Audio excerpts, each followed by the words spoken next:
வாழ்க வளமுடன். நண்பர்கள் அனைவருக்கும் வணக்கம். நான் உங்கள் நண்பன் Arjun, SEBI registered research analyst. இன்னைக்கு 9th April post market report பார்த்துடலாம். கண்டினியூவாக 5 செஷன் மார்க்கெட் இன்க்ரீஸ் ஆச்சு. இன்னைக்கு மார்க்கெட் ஒரு செல்லிங் ப்ரெஷர் வந்திருக்கு. அதாவது இந்த ஃபினான்சியல் இயரில் இதுதான் ஃபர்ஸ்ட் ஃபால். ஓகேங்களா? ஏப்ரல் 1 அன்னைக்கு நமக்கு நியூ ஃபைனான்சியல் இயர் ஸ்டார்ட் ஆச்சு. இது வரையும் 6th செஷன் கம்ப்ளீட் ஆகிருக்குது. 5 செஷன் மார்க்கெட் இன்க்ரீஸ் ஆச்சு.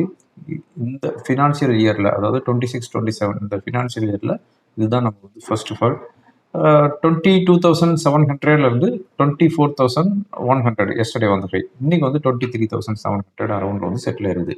ஸோ கிட்டத்தட்ட 1,500 1,600 பாயிண்ட் இன்க்ரீஸ் ஆகிட்டு இந்த ஃபினான்ஷியல் இயரில் ஒரு 200 பாயிண்ட் இறங்கிடுது. ஓகேங்களா? அதாவது கண்டினியூவாக ஏறினாலும் அது ஒரு ஹெல்த்தி மார்க்கெட்னு சொல்ல முடியாது. இது இறங்கி இருக்கிறது ஒரு பெரிய ஒரு மேட்ரு கிடையாதுன்னு வச்சுக்கோங்களேன். பட் இப்போ குளோபல் கியூஸ் நம்ம ஃபாலோ பண்ணிகிட்டே இருக்கணும். இன்னைக்கு மார்னிங் பொறுத்தவரையும் என்ன ட்வீட் பண்ணிக்கிறாரு, அதுக்கு ஈரான் என்ன ரிப்ளை பண்ணியிருக்கிறாங்க, நாளைக்கு ஃப்ரைடே, யூஸ்வலாக ஃப்ரைடே எப்படி இருக்கும், நாளைக்கு சப்போர்ட் அண்ட் ரெசிஸ்டன்ஸு, இது எல்லாத்தையும் பார்த்துடலாம். அப்புறம் வேறு என்ன முக்கியமான நியூஸ் இருக்குது. ஸோ எங்கேயும் ஸ்கிப் பண்ணாமல் பாருங்கள், இந்த வீடியோ உங்களுக்கு கண்டிப்பாக யூஸ்ஃபுல்லாக இருக்கும். ஓகே, இன்னைக்கு மார்னிங், அதாவது எவ்ரிடே மார்னிங் எந்திரிச்ச உடனே யூஎஸ் பிரசிடென்ட் ரெஸ்ட் ரூம் போவாரா போக மாட்டாரான்னு தெரியல, உடனே ஏதாவது ட்வீட் பண்ணிட்டு தான் ரெஸ்ட் ரூம் போவார்ன்றது. இன்னைக்கு அதே மாதிரி தான் ஒரு ட்வீட் பண்ணி விட்டுருக்கிறாரு. என்ன பண்ணாரு அப்படின்னு பார்த்தோம் அப்படின்னா, ஈரான் கூட நாங்கள் சீஸ்ஃபயர் அனௌன்ஸ்மெண்ட் பண்ணிக்கிறோம், அந்த டீல் ஆல்மோஸ்ட் ஃபைனல் ஆன மாதிரி, பட் இன்னும் அது இன்னும் ஃபுல் ஃபார்முக்கு வரல, ஃபுல் ஃப்ளெட்ஜ் ஆகலை.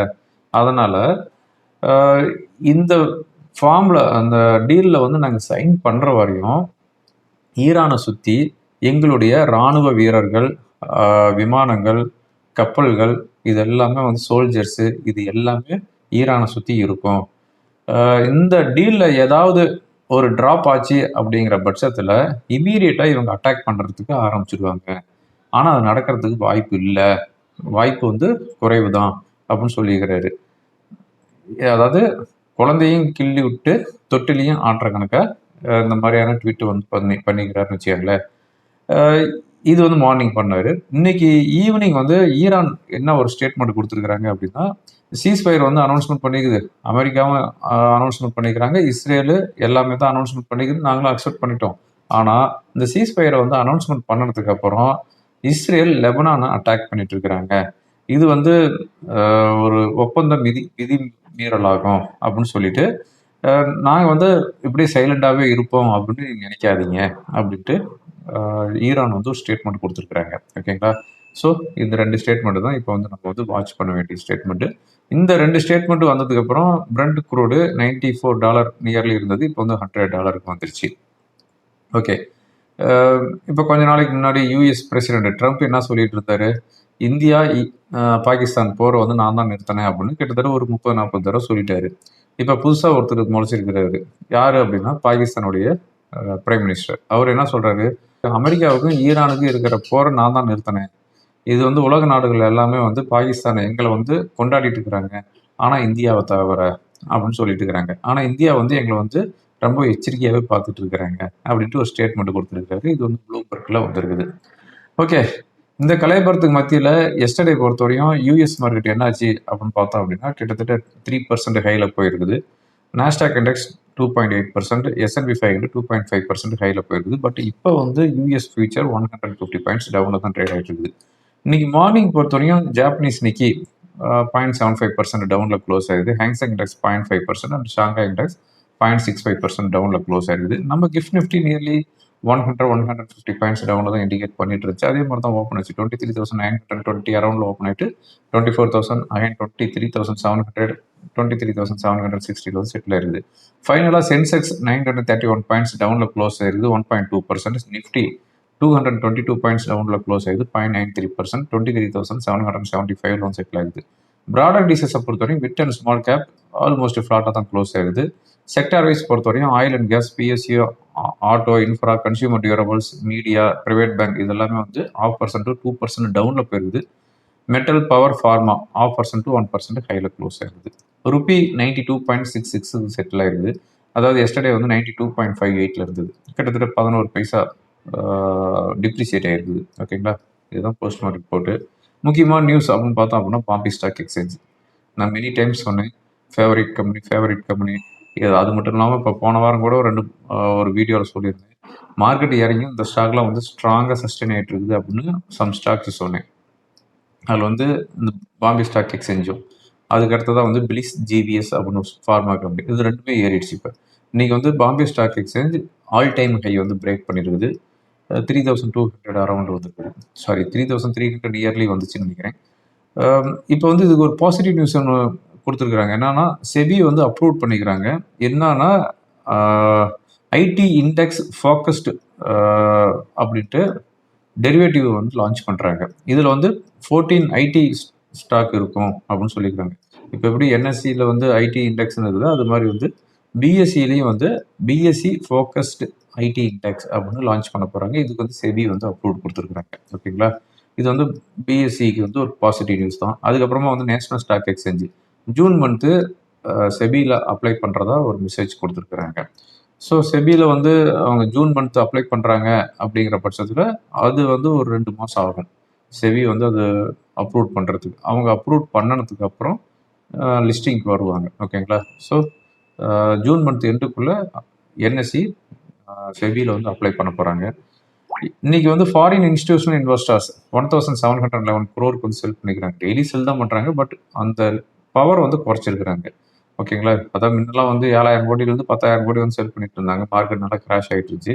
இப்போ வந்து 1700 கோடி 2000 கோடி அதுக்குள்ளே செல் பண்ணிட்டு இருக்காங்க. இன்னைக்கு டொமஸ்டிக் இன்ஸ்டிடியூஷனல் இன்வெஸ்டர்ஸ் 955 crore வந்து பை பண்ணிக்கிறாங்க. விப்ரோ பைபேக் அனௌன்ஸ்மெண்ட் பண்ணிக்கிறாங்க. ஏப்ரல் 16 அன்னைக்கு அது வந்து அனௌன்ஸ்மெண்ட் கொடுப்பாங்க. ஓகேங்களா, அதாவது அவங்க ஏர்னிங்ஸ் ரிப்போர்ட் கொடுக்குற அன்னைக்கு. டிசிஎஸ் ஏர்னிங்ஸ் ரிப்போர்ட் சப்மிட் பண்ணிக்கிறாங்க. நெட் ப்ராஃபிட் 13,718 crore கொடுத்துருக்குறாங்க. போல் வந்து 13,727 crore. அதாவது குவார்டர் ஆன் குவார்டர் வந்து பார்க்கும்போது 28.7% ஹையாக தான் கொடுத்துருக்குறாங்க. அதாவது சேம் குவார்டர் என்ன கொடுத்துருக்குறாங்கன்னா 10,657 crore கொடுத்துருக்குறாங்க லாஸ்ட் குவார்டர். இப்போ வந்து 13,718 crore. ஸோ 28% ஹையாக தான் கொடுத்துருக்குறாங்க. பட் எஸ்டிமேட்னு ஒன்று இருக்குது. அந்த எஸ்டிமேட்டுக்கு வந்து ஆல்மோஸ்ட் இன்லைன் வித் எக்ஸ்பெக்டேஷன் அதுதான் கொடுத்துருக்குறாங்கன்னு வச்சுக்கோங்களேன். ரெவென்யூ பொறுத்தவரையும் 70,698 crore கொடுத்துருக்குறாங்க. Expectation 69,400 crore. ஸோ ரெவென்யூ வந்து எக்ஸ்பெக்டேஷனை பீட் பண்ணிட்டாங்க. எபிட்டா பொறுத்தவரையும் almost inline with expectation. Margin 25.3 கொடுத்துருக்குறாங்க. எக்ஸ்பெக்டேஷன் 25.4%. டிசிஎஸ் பொறுத்தவரையும் டிவிடெண்ட் அனௌன்ஸ்மெண்ட் பண்ணிக்கிறாங்க. 31 rupees பெர் ஷேருக்கு வந்து கொடுக்குறாங்க. ஓகேங்களா, ஸோ டிசிஎஸை பொறுத்தவரையும் சூப்பரான ரிசல்ட்டும் சொல்ல முடியாது, but almost inline with expectation தான். ஆல்ரெடி இந்த ஸ்டாக்லாம் வந்து துவச்சி காய போட்டு வச்சுருக்காங்கன்னு வச்சுக்காங்களேன். அதனால் வந்து இப்போ வந்து இந்த ஆந்த்ராபிக் இந்த ஏஐ வந்ததுனால தான் வந்து இந்த ஐடி கம்பெனி எல்லாமே இவ்வளோ ஒரு ஃபால். பட் இது வந்து நல்ல ஒரு அட்ராக்டிவ் ப்ரைஸ் தான் நினைக்கிறேன். கொஞ்சம் வெயிட் பண்ணி அக்யூமுலேட் பண்ணலாம். ஓகேங்களா, ரைட். அதுக்கு அடுத்ததான் வந்து பார்த்தோம் அப்படின்னா ஆனந்த் ரத்தி போர்டு வந்து அப்ரூவ் பண்ணிக்கிறாங்க. 7 rupees டிவிடெண்டு. அது மட்டும் இல்லாமல் 1:1 போனஸ் அனௌன்ஸ்மெண்ட் பண்ணிக்கிறாங்க. அது மட்டும் இல்லாமல் ஏர்னிங்ஸ் ரிப்போர்ட் கொடுத்துருக்குறாங்க. இயர் ஆன் இயர் வந்து பார்க்கும்போது 40% ஹையை கொடுத்துருக்குறாங்க. அதாவது 103 கோடி கொடுத்துருக்குறாங்க. லாஸ்ட் இயர் 73 crore கொடுத்துருக்குறாங்க.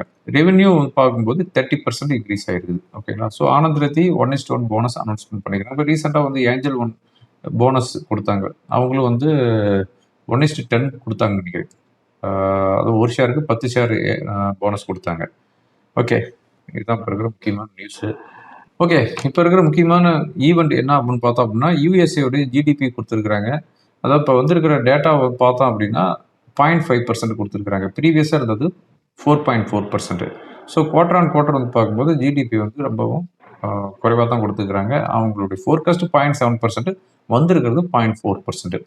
ஃப்ரைடே பொறுத்தவரையும் மார்னிங் 7 o'clock சைனாவுடைய இன்ஃப்ளேஷன், ஈவினிங் 6 PM யூஎஸ்ஏவுடைய இன்ஃப்ளேஷன். அதாவது இப்போ இருக்கிற இன்ஃப்ளேஷன் வந்து 2.4%, எக்ஸ்பெக்டேஷன் 3%. கோர் இன்ஃப்ளேஷன் 2.5% இருக்குது, எக்ஸ்பெக்டேஷன் 2.7%.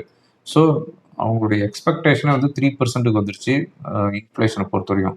ஸோ 3% வந்தால் கூட அது வந்து மார்க்கெட்டில் வந்து ரிஃப்ளெக்ட் ஆகும். ஓகேங்களா, ஓகே, இந்த வீடியோ ரெக்கார்ட் பண்ணிட்டு இருக்கும்போது US future 100 points down trade ஆகிட்டு இருக்குது. ஓவரால் நம்ம மார்க்கெட் எப்படி இருக்குது அப்படின்னு பார்த்தோம் அப்படின்னா, என்ன சொல்கிறது, அதாவது கிட்டத்தட்ட ஒரு 1500 1800 பாயிண்ட் இன்க்ரீஸ் ஆகிட்டு 200 பாயிண்ட் டவுன் ஆயிருக்குது. இந்த ப்ராஃபிட் புக்கிங் நம்ம எக்ஸ்பெக்ட் பண்ணலாம் 23,500 வர்றதுக்கு வாய்ப்பு இருக்குது. பட் கொஞ்சம் இறங்கும் போது எல்லாமே வந்து கொஞ்சம் கொஞ்சமாக அக்யூமுலேட் பண்ண ஸ்டார்ட் பண்ணலாம். ஓகேங்களா, மார்க்கெட்டு ஓவராலாக வந்து பார்க்கும்போது அதாவது புல்லிஷ் ட்ரிகர்ட் ஆக கிடையாது. பட் பியரிஸில் வரும்போது அக்யூமுலேட் பண்ண ஸ்டார்ட் பண்ணலாம். ஓகேங்களா, நாளைக்கு ஃப்ரைடே என்ன ஆகுது அப்படிங்கிறது டெக்னிக்கலாக என்ன இண்டிகேட் பண்ணுதுங்கிறதையும் பார்த்துடலாம். இப்போ நம்ம பார்த்துட்டு இருக்கிறது நிஃப்டியோடைய 1 hour கேண்டில் பார்த்துட்டு இருக்கிறோம். நிஃப்டி பொறுத்தவரையும் இப்போ இருக்கிற ரெசிஸ்டன்ஸ் அப்படின்னு பார்த்தோம் அப்படின்னா 23,900. 23,900க்கு மேலே சஸ்டெயின் ஆகிட்டு இருக்குது அப்படிங்கிற பட்சத்தில் 24,000ங்கிறது ரெசிஸ்டன்ஸாக இருக்கும். அதாவது எஸ்டர்டே வந்து ஹை. ஸோ இது வந்து கொஞ்சம் அவாய்ட் பண்ணிக்காங்க ஃப்ரெஷ் பையிங். இப்போ இருக்கிற சப்போர்ட் அப்படின்னு பார்த்தோம் அப்படின்னா 23,680. இந்த லெவலுக்கு கீழே வர்ற பட்சத்தில் 23,450 500 வரையும் வர்றதுக்குமான வாய்ப்புகள் இருக்குது. ஓகேங்களா, ஸோ இந்த கேப் இருக்குது. இந்த கேப் வந்து எப்போ ஃபில் ஆகும் அப்படிங்கிறது தான் தெரியலன்னு வச்சுக்கோங்களேன். பட் 23,680 கீழே கொஞ்சம் காசியஸாக இருக்கு. பேங்க் நிஃப்டி பொறுத்தவரையும் இப்போ இருக்கிற ரெசிஸ்டன்ஸ் அப்படின்னு பார்த்தோம் அப்படின்னா 55,400, அதுக்கப்புறம் 55,750. சப்போர்ட் அப்படின்னு பார்த்தோம் அப்படின்னா 54,200 இமீடியட் சப்போர்ட்.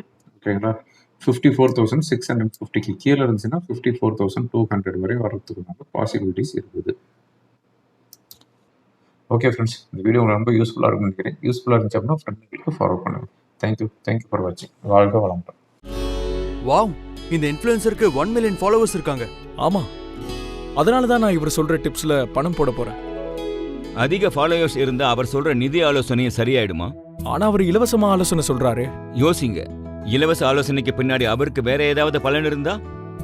மின்னுவதெல்லாம் பொன்னல்லன்னு சொல்லுவாங்க. அதுவும் கரெக்ட் தான்.